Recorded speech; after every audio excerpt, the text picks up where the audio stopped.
व्यक्तिगत रूप से बल्कि उनकी पूंजी की सुरक्षा की गारंटी भी आज के दिन पर दे रही है कि आप यूपी में किए गए निवेश न केवल सुरक्षित होगा बल्कि व्यवसाय की दृष्टि से यह उनके लिए भी अत्यंत लाभकारी साबित होगा। ईज ऑफ डूइंग बिजनेस में भी जो हम लोगों ने प्रयास किए, निवेश मित्र पोर्टल आज के दिन पे देश का सबसे अधिक सेवा देने वाला एक सिंगल विंडो का प्लेटफॉर्म है। हम लोग जब भी औद्योगिक विकास विभाग इस महीने के अंत में करेगा, इंसेंटिव वितरण के लिए एक बड़े कार्यक्रम को हम यहां पे आयोजित करने जा रहे हैं, जिसमें सैकड़ों करोड़ रुपए इंसेंटिव के उन प्रोडक्शन करने वाले औद्योगिक समूह को हम वितरित करने जा रहे हैं।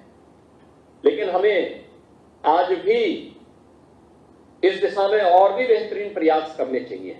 एमओयू मॉनिटरिंग का प्लेटफॉर्म हो या इंसेंटिव वितरण का, हमें इसको और भी सरल करने के साथ ही ईज ऑफ डूइंग बिजनेस के मार्ग में जो कुछ भी बाधक है उन सभी को हमें दूर करना पड़ेगा, अधिक से अधिक निवेश को आगे बढ़ाना पड़ेगा, क्योंकि यूपी का यह अवसर है। बड़ा निवेश का जो सबसे बड़ा बैकबोन होता है, कानून व्यवस्था अच्छी हो, लैंड बैंक हो और एमएसएमई का एक बेहतरीन आधार आपके पास हो।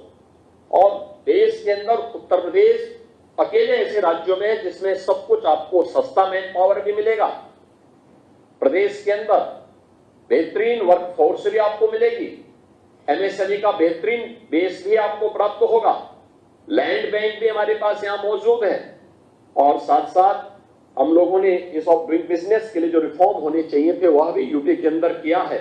आज उसका परिणाम हमारे पास है और हम उसका लाभ यहां पे अपने निवेशकों को दे पाएंगे। मैं सिंघानिया ग्रुप से इस बारे में जरूर कहूंगा कि जैसे कानपुर में उन्होंने एक सुपर स्पेशलिटी हॉस्पिटल के लिए वहां पे काम कर रहे हैं। यूपी 25 करोड़ की आबादी यूपी के अंदर निवास करती है, लेकिन अगर आप देखेंगे तो उत्तर प्रदेश की सुविधाओं का लाभ अगल बगल के राज्य भी अपने स्वास्थ्य के लिए भी और अच्छे शिक्षा के केंद्र के लिए भी वे लोग लेते हैं। यूपी के अंदर one district one medical college का कार्यक्रम या इस प्रकार के हॉस्पिटल जो बेहतरीन स्वास्थ्य की सुविधा दे सकते हैं, खासतौर पर बिहार के लिए छत्तीसगढ़, झारखंड, मध्य प्रदेश, राजस्थान, ये सभी राज्य यूपी के अंदर अपने बेहतरीन स्वास्थ्य सुविधा की दृष्टि से आते हैं। हमारे प्रदेश के अंदर जो बड़े चिकित्सा संस्थानों पर इसका काफी भार भी रहता है।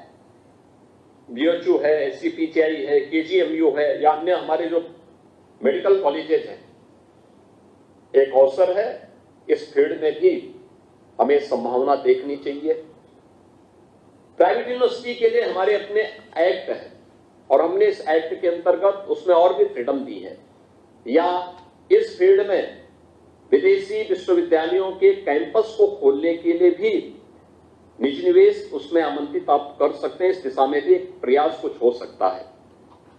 इस दिशा में भी अगर सिंघानिया ग्रुप आगे आना चाहेगा तो आपके पास एक अवसर होगा। आज के इस अवसर पर मैं एक बार फिर से जेके सीमेंट के इस प्लांट के अवसर पर आपको हृदय से धन्यवाद दूंगा कि आप लोगों ने उत्तर प्रदेश के अंदर फिर से विश्वास व्यक्त किया है। यह निवेश आपका इस बात को प्रमाणित कर रहा है और मैं आपको इस बात के लिए आश्वस्त करता हूं कि उत्तर प्रदेश सरकार ने जो भी आपके साथ एमओयू में एग्रीमेंट आपके साथ हुआ है उसका अक्षरशः पालन भी होगा। आपका निवेश और आपको हर प्रकार की सुरक्षा उत्तर प्रदेश के अंदर फिर से महसूस होगा। मैं एक बार फिर से प्रयागराज वासियों को और सिंघानिया ग्रुप को प्रयागराज में संगम नगरी में आयोजित इस कार्यक्रम के अवसर पर फिर से धन्यवाद देता हूं, हृदय से बधाई देता हूं, अपनी शुभकामनाएं देता हूं। धन्यवाद। जय हिंद। तो मुख्यमंत्री योगी आदित्यनाथ को आप सुन रहे थे, प्रयागराज को कई सौगातें दी हैं। आगे बढ़ते हैं, बुलंदशहर से बड़ी खबर आ रही है। भारत बंद को लेकर सड़कों पर लोग उतर गए हैं। ये बड़ा अपडेट आपको बता रहे हैं। भारी संख्या में लोग जुटे हैं। आरक्षण पर सुप्रीम कोर्ट के फैसले का विरोध है। काला आम चौराहे पर लोगों का प्रदर्शन जारी है। तो ये बड़ा अपडेट आपको बता दें कि भारत बंद का जो ऐलान किया गया उसका असर देखने को मिलने लगा है। सुप्रीम कोर्ट के निर्णय के विरोध में लोग अब सड़कों पर उतर आए हैं। काला चौक पर ये विरोध प्रदर्शन चल रहा है। भारत बंद को लेकर सड़कों पर लोग उतर आए हैं। बुलंदशहर की ये तस्वीरें आई हैं जहां पर भारत बंद को लेकर जो सुप्रीम कोर्ट का फैसला है उसका विरोध में आज भारत बंद का जो ऐलान किया गया था उसकी तस्वीरें आने लगी। तो काला आम चौराहे पर लोगों का ये प्रदर्शन है। भारत बंद को लेकर सड़कों पर उतरे हैं और बुलंदशहर से तस्वीरें आपको बता रहे हैं। भारी संख्या में यहां पर बताया जा रहा है कि लोग जुड़े हैं। आज पूरा में है पूरे भारत बंद के अंदर दलित समाज ने आज 21 अगस्त को भारत बंद का आंदोलन किया था। आज जिला मुजफ्फरनगर में भीम आर्मी, भारत एकता मिशन, आजाद समाज पार्टी और तमाम सामाजिक कार्यकर्ताओं ने आज यहाँ धरना प्रदर्शन किया है। क्या वजह, क्या मांगे हैं, किन चीजों को? वजह तो आप सभी को मेरे से बेहतर पता है, फिर भी एक बार बता दिया जाए कि सुप्रीम कोर्ट द्वारा जो संविधान के प्रति नया जो कानून लाया गया है कि SC/ST में विभाजन किया जाए और क्रीमी लेयर लाया जाए, मैं सुप्रीम कोर्ट द्वारा और तमाम सभी को कहना चाहूँगा कि SC/ST का विभाजन पहले बाद में कीजिए। पहले यहाँ पर जातिगत आधार पर जनगणना तो कीजिए। जो बाबा साहब द्वारा 15% और 21% आरक्षण दिया गया है, पहले उस कोटा को पूरा तो कीजिए। आज तक हमारे लोग कोटा से अधिकार पूरा नहीं हो पाया है। आज भी हमारे लोग संविधान के होते हुए भी, सब कुछ होते हुए भी अभी वंचित हैं। हम चाहते हैं कि भारतीय संविधान को 9वीं सूची में डाला जाए और फिर उसके बाद जातिगत आधार पर जनगणना की जाए, फिर उसके बाद आप विभाजन करने का सोचिए। तो सपा, बसपा, कांग्रेस ने भारत बंद का ऐलान किया है। करीब 35 साल बाद बहुजन समाज पार्टी के कार्यकर्ता सड़क पर उतरे और सुप्रीम कोर्ट द्वारा लिए गए फैसले को रद्द करने की मांग की है। बसपा की मांग है कि SC/ST और OBC के लिए आरक्षण पर नया कानून पारित किया जाए और सुप्रीम कोर्ट हाल ही के अपने कोटे में कोटा वाले फैसले को वापस ले।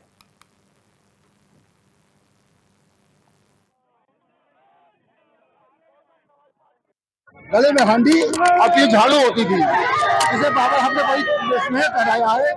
आज बीजेपी चाहती है कि फिर से चुनाव मनाए, हमारे समाज को तोड़े, हमारे समाज को बांटे, जिसे बाबा हमने बड़ी किया था। 4 वर्ण हैं, ब्राह्मण, क्षत्रिय, वैश्य, शूद्र, 3 नहीं बटे हैं, लेकिन शूद्र को आपस में बांटा गया है। शूद्र में तमाम जातियां बटाती नहीं है, जिससे हम लोग आपस में बटे रहे हैं। अब हम लोग बटने वाले नहीं है, हम सब एक हो रहे हैं और एक होकर भी लड़ाई लड़ रहे हैं।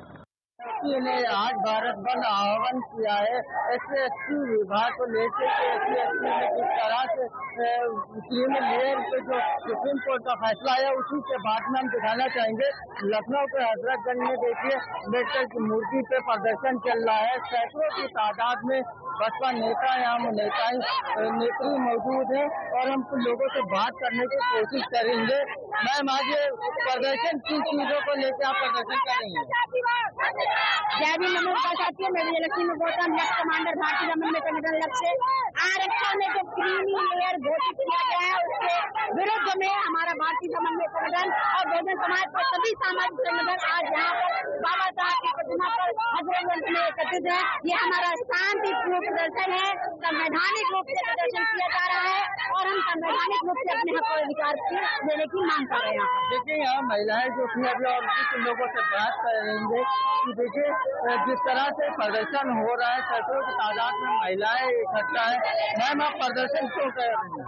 नहीं, हम लोग SC/ST का जो लगा हुआ है धरना प्रदर्शन, हम लोग इसी के लिए यहाँ पे बैठे हुए हैं। हम लोग भारतीय संगठन लक्ष्य की तरफ से आए हैं। लेकिन सरकार के द्वारा कहा गया है कि किसी भी तरह का आरक्षण छीना नहीं जाएगा, क्रीमी लेयर को लेकर कोई लागू नहीं किया जाता। प्रदर्शन क्यों? ये कोई उन्होंने हमारा मेरा अधिकार कुछ भी नहीं दिया है। ये हम लोगों को कोई भीख नहीं दे रहे। कोलोनियल देश को हटाना पड़ेगा, कोलोनियल सिस्टम देश से हटाना पड़ेगा हम लोगों के हक अधिकार के लिए। आरक्षण कोई भीख नहीं है, हम लोगों का संवैधानिक अधिकार है जो 9वीं सूची में हम लोगों को है, उसी में हम लोगों को रखना पड़ेगा। लेकिन आपको बता दूं, संजय निषाद जो है वो पिछड़ों की बात करते हैं। उन्होंने ये भी कहा है कि आरक्षण में आरक्षण इसलिए किया जा रहा है जो पैसे वाले हैं या जो आरक्षण का लाभ जिनको नहीं मिलना चाहिए वो भी लाभ ले रहे हैं। नहीं होती है, हम लोगों के होती है, हम लोगों ने क्यों नहीं विरोध किया? वो पहले हटाया, फिर उसको हम लोगों को क्यों ले जाए? मतलब पिछड़ों के साथ चला जा रहा है। हाँ, पिछड़ों के साथ चला जा रहा है। देखिए महिलाएं लगातार जिस तरह से यहाँ प्रदर्शन हो रहा है, और आपको बता दूं आरक्षण पर जीत नहीं, इस तरह के नारे लग रहे हैं। क्रीमी लेयर के मामले को लेकर सुप्रीम कोर्ट ने आदेश जारी किया था, लेकिन प्रधानमंत्री ने यह कहा था कि आरक्षण जो है वो किसी का खत्म नहीं होने जा रहा। लेकिन मायावती ने प्रेस कॉन्फ्रेंस करके सरकार पर गंभीर आरोप लगाए थे। उसी के बाद में आज भारत बंद आह्वान किया जा रहा है, और यहाँ देख सकते हैं कि लखनऊ में किस तरह से प्रदर्शन हो रहा है और सैकड़ों की तादाद में लोग इकट्ठा है। अब देखने वाली बात ये होगी आरक्षण का मुद्दा कितना गर्म आता है। लखनऊ से एसएनए न्यूज के लिए राशि दारू। अमरोहा में आरक्षण के विरोध में लोगों ने हाथों में नीला झंडा और तिरंगा लेकर जोरदार प्रदर्शन किया। वहीं पुलिस भारत बंद को लेकर हाई अलर्ट मोड पर है, जिसके चलते ड्रोन कैमरे से प्रदर्शनकारियों पर नजर रखी जा रही है।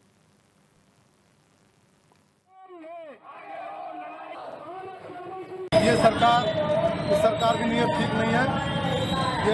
ये इनके कारण विभिन्न तरह से घुमाकर हमारे आरक्षण व्यवस्था खत्म करना चाहती है। जो बाबा साहब ने हमें जनसंख्या के आधार पर संविधान में अधिकार दिया था कि दलित कमजोर पिछड़ा वर्ग है, वो बहुत कमजोर है, आर्थिक रूप से कमजोर है, तो उसको आरक्षण का प्रावधान किया गया। क्योंकि हमें बराबर का अधिकार नहीं मिल रहा, तो सरकार घुमा फिरा के कोर्ट के माध्यम से विभिन्न तरीके से हमारे संविधान में दिए गए अधिकार को आरक्षण खत्म करना चाहती है। तो दलित समाज इस सरकार की चालाकी को समझ गया, और पूरी तरह से हम लोग ये अपना जो संविधान में हक मिला है उसको हम खत्म नहीं होने देंगे। इसके लिए हमें चाहे जो संघर्ष करना पड़े, हम अपना हक लेकर रहेंगे। और जो विभिन्न हथकंडे सरकार लागू करके हमारे आरक्षण खत्म कर रही है, तो हम जितना हमें संघर्ष करना पड़े उसे खत्म नहीं होने देंगे। फिरोजाबाद में सुप्रीम कोर्ट के SC/ST आरक्षण के वर्गीकरण के फैसले के खिलाफ बसपा समेत कई संगठनों ने मिलकर प्रदर्शन किया है। इस दौरान लोगों ने हाथों में बैनर लेकर जय भीम के नारे लगाए। साथ ही सरकार से सुप्रीम कोर्ट के फैसले के खिलाफ अध्यादेश लेकर आने की मांग की है। हमारी ये मांग है जो समय समय पर ये संविधान में जो छेड़छाड़ हो रही है वो ना हो, और जो आरक्षण की जो अभी जो उन्होंने वो किया है, हम किसी का विरोध नहीं करते, ना बहुजन समाज पार्टी किसी का विरोध करती है, मगर विरोध करने का कारण ये है कि हम दलितों को बांटने का काम जो बीजेपी कर रही है उसका हम विरोध करेंगे।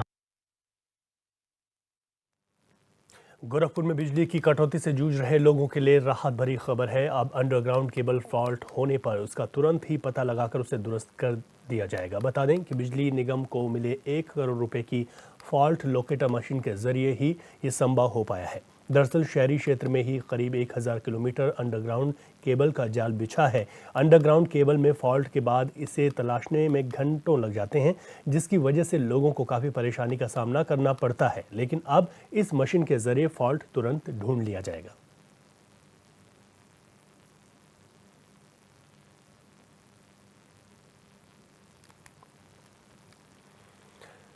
रायबरेली जिले में कानून व्यवस्था पूरी तरह से ध्वस्त हो चुकी है। मामला शिवगढ़ थाना क्षेत्र का है, जहां युवक का संदिग्ध परिस्थितियों में शव मिलने से हड़कंप मच गया। आशंका जताई जा रही है कि युवक के हाथ पैर बांधकर उसे तालाब में फेंका गया है। वहीं शव मिलने की सूचना मिलते ही पहुंची पुलिस ने शव को कब्जे में लेकर पोस्टमार्टम के लिए भेज दिया और पुलिस आगे की कार्रवाई में जुट गई है।